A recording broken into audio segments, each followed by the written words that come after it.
नमस्कार. कसे आहात आपण सर्व?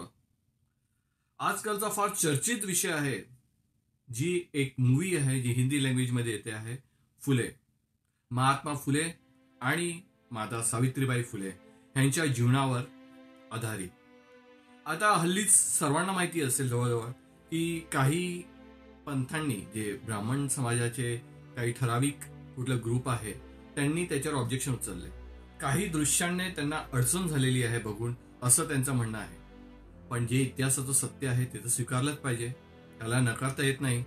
जसं आपण संभाजी महाराजांचा पिक्चर छावा बघितल्यावर जे मुस्लिम संप्रदायाचे त्या काळचे लोक होते, तेव्हा जे अन्याय त्यांच्यावर झाला, तेव्हा जो आघात झाला, त्याला आपण बघून आपल्या मनामध्ये त्यांच्या तेव्हाच्या लोकांबद्दल ज्या भावना होत्या त्या कशा आल्या असतील हे प्रत्येकाला आपल्या मनात झाकून बघितलं पाहिजे. तसंच हे इतिहासाचंही सत्य तसंच आहे, पण हे जाणणे गरजेचे आहे. अगर सत्याला नकारू नाही शकत.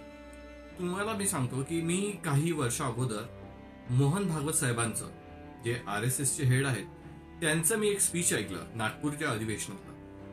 त्यांनी स्पष्टपणे एका ब्राह्मण समाजाच्या मीटिंगमध्येच त्यांनी हे सांगितलेलं आहे की आपल्याकडून अगोदर जे काही असं घडलं, जे माणुसकीला लज्जास्पद अशा घटना आपल्या पूर्वजांकडून घडल्या, हे आपल्याला मान्य करावे लागेल. जे झालंय ते चुका झालेल्या आहेत, हे आपल्याला मान्य करावं लागेल, हे स्पष्टपणे त्यांनी सांगितलेलं आहे. आणि तर वाईट काय आहे? अगं खरंच पंथामधले म्हणा किंवा संप्रदायातले जे असतील, जे स्वतःला ब्राह्मण म्हणून संबोधतात, सर्वच तसे नसतील, पण काही जण अजूनही असे आहेत.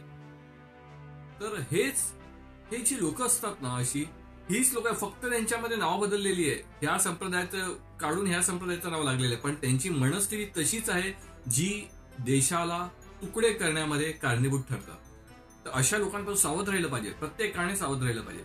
आणि हा इतिहास आहे, ह्याला आपण स्वीकारला पाहिजे. अगर इतिहासाला तुम्ही नाकारता तर तुम्ही पुढे कधीच जाऊ शकत नाही.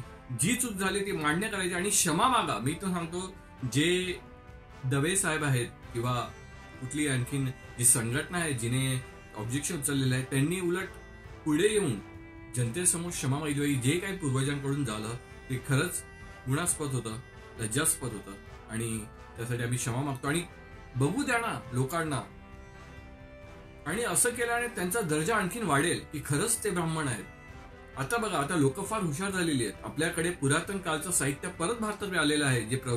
जे आपले जवळचे देश आहेत त्यांच्याकडे जे सांभाळून ठेवलेले ते परत आपल्या भारतात आलेले आहेत. आता लोकांची जी समजूत आहे ती विज्ञानच्या दृष्टिकोनाने झालेली आहे. जसं तुम्ही म्हणता की ब्राह्मण हा एक कुठला पर्टिक्युलर पंथ मानला जात होता, एक पर्टिक्युलर संप्रदाय मानला जात होता, पण आता तसं नाहीये. आता कळालंय की बाबा हे एक पोस्ट आहे. जसं देवलोक आहे, ब्रह्मलोक आहे, अरूप ब्रह्मलोक आहे, हे पोस्ट आहेत. ह्या पोस्ट जसे मनुष्य लोक आहेत, जिथे आपण जन्मलो हे मनुष्य लोक आहेत, तसंच एक प्रकारचे असे 31 टाईपचे देवलोक या ब्रह्मांडामध्ये असतात. हे लोकांना कळलेलं, बहुतेक लोकांना, कारण तो विज्ञान आपल्या समोर प्रदर्शित झालेला आहे. तो विज्ञान आपल्याला मिळालेला आहे. परत हा जो अभ्यास आहे, हे जे त्रिपिटक ग्रंथ म्हणा किंवा भगवान बुद्धांनी जो मार्ग दाखवलेला, त्याच्यामधलं अभिधम्मचं जे पिटक आहे 3 पिटकांपैकी, ते आता लोकांना सहज युट्यूब चॅनलवर मिळतात आहे आणि कोणीही अभ्यास करू शकतं. त्यात कुठलं संप्रदायाचं बंधन नाही, काही नाही. जसं आपल्याला IAS ऑफिसर बनायचं आहे तर IAS ऑफिसर बनायचं, IAS ऑफिसरचा अभ्यास करावा लागेल. आपल्याला SP बनायचं असेल, आपल्याला शिक्षक बनायचं असेल, तर त्यानुसार आपण अभ्यास करतो आणि पुढे जातो. तसंच हे आहे. आता तुम्हाला काय बनायचं आहे त्या प्रकारे किती सुंदर प्रकारे वर्णन त्यात केलेलं आहे. तर लोक जागृत झालेली आहे. आता मोहन भागवत साहेबांची स्पीच तुम्हाला मी ऐकवतो, ते तुम्ही स्पष्टपणे एक लक्ष देऊन तुम्ही बघा काय त्यांनी सांगितलेलं आहे. त्या काळात शास्त्र निर्माण झाली, त्या काळात ज्ञानाची जी पातळी होती, आणि नंतर जी एकेकाळी युरोपामध्ये पृथ्वी केंद्र मानून विश्वाचा विचार होत असे, नंतर विज्ञानाला शोध लागल्यावर बदललं. ते अगोदर खूप हालपेष्टा सोसाव्या लागलं, पण झालं. जे सत्य होतं ते स्थापित झालं, मग बदलला सगळा संवाद. असं कुठे होत नाही.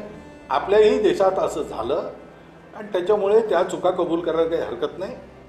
चुका केल्यामुळे आमचे पूर्वज निकृष्ट होते असं होत नाही, कारण सगळ्यांच्याच पूर्वज चुका केल्या. ही आपल्या शास्त्रांना जातीगत विषमता मुळीच मान्य नाही. सगळ्या पंथाच्या आचार्यांनी हे घोषित करून टाकलं आहे की आमच्या शास्त्रामध्ये या विषमतेला, उच्च नीचतेला, अस्पृश्यतेला बिलकुल आधार नाही. धर्मराजाला महाभारतात 3दा प्रश्न विचारला. ब्राह्मण कशामुळे होतो? जन्मामुळे होतो की कर्मामुळे होतो? निस्संदिग्ध उत्तर तिन्ही वेळेला धर्माने सांगितलेलं आहे की ब्राह्मण हा त्याच्या गुणामुळे कर्मामुळे होतो. उत्तम कर्म असणारा शूद्र सुद्धा पूज्य आहे आणि नीच कर्म असणारा ब्राह्मण हा सुद्धा हे आहे. पण आज जर कोणी विचारलं की वर्ण आणि जातींबद्दल काय, तर समाजाचा विचार करणाऱ्या प्रत्येकाला हेच उत्तर द्यावं लागेल. हेच उत्तर त्यांनी दिलं पाहिजे, तरच तो समाजाच्या हिताचा विचार करतो. की तो एक भूतकाळ आहे, तो विसरून जा. Everything that causes discrimination should go out lock stock and barrel. तर हे कारण काय आहे सांगण्याचं? कारण त्यांना असं वाटतं की त्यांनाही असं वाटतं की आपली काही माणसं जी भटकलेली आहेत त्यांना योग्य मार्ग कळावा, योग्य दिशा कळावी आणि स्वतःच्या म्हणजे तुमच्याच म्हणजे स्वतः आणि त्यांच्याच ग्रंथातलं जे व्यवस्थित वर्णन आहे त्याला व्यवस्थितपणे समजून घेणं हे त्यांनी कार्य केलेलं आहे. आणि खरंच ना, आता ह्याच्यावर आणि सत्य मांडायचं आहे. हे मांडल्यानंतर पुढे कसं जाणार का असं हे मला ते चुकीचं. तुमचं मत काय आहे जरूर कॉमेंट बॉक्समध्ये लिहा. आणि डायरेक्टरांनी खूप अभ्यास करून तो बनवलेला आहे.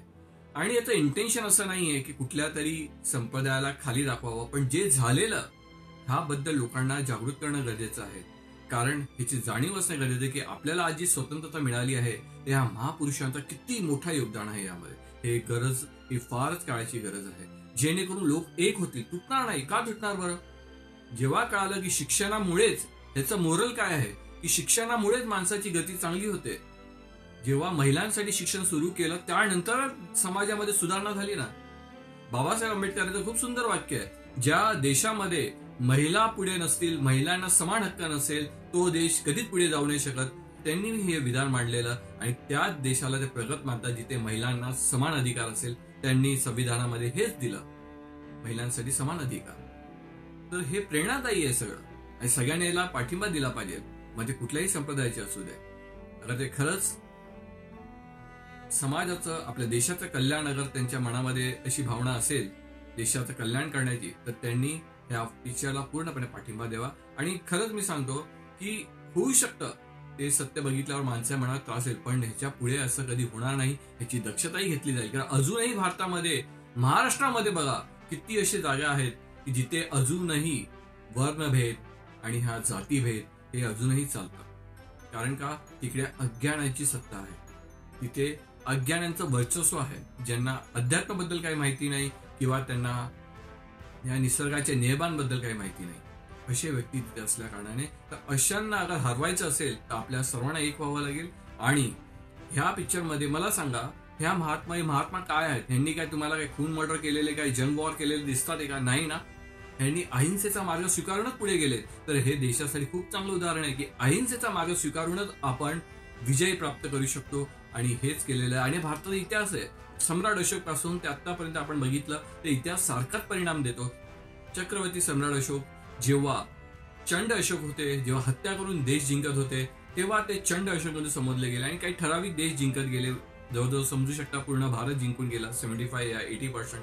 पण जेव्हा त्यांनी सगळं अहिंसेचा मार्ग स्वीकारला की मी कुठल्याही देशावर आक्रमण करणार नाही, पण जर का कुठल्या देशाने माझ्या प्रजावर डोळे उचलून जर बघण्याची हिंमत केली तर त्यांना सोडणार नाही, अशी चेतावणी देत त्यांनी अहिंसेचा मार्ग स्वीकारला. आणि शेवटी पूर्ण जवळजवळ अफगाणिस्तान, तुर्कीपर्यंत त्यांचं राज्य विस्तारित होत गेलं.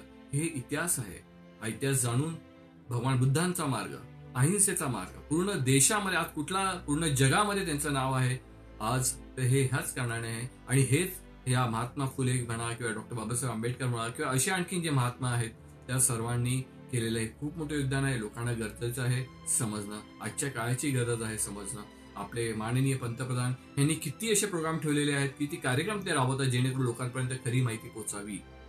मी सर्वांचा आभार मानतो ज्यांनी ही मूवी बनवलेली आहे, पूर्ण टीम. त्यांना खूप खूप शुभेच्छा देतो की ही मूवी खूप सफल व्हावे आणि लोकांमध्ये आणि प्रजामध्ये माणुसकीचं नातं सगळ्यात श्रेष्ठ असावं असं मनात संकल्प जागावा आणि आपण सर्व एकत्र होऊनच देशाचा उद्धार करू शकतो. जे काही चुकीचं आहे त्याला मान्य करून, स्वीकार करून ते परत होणार नाही याची काळजी घेऊन आपण सर्व एकत्र पुढे जाऊया, आपल्या भारताला पुढे नेऊया आणि उज्ज्वल भविष्याची कामना करूया.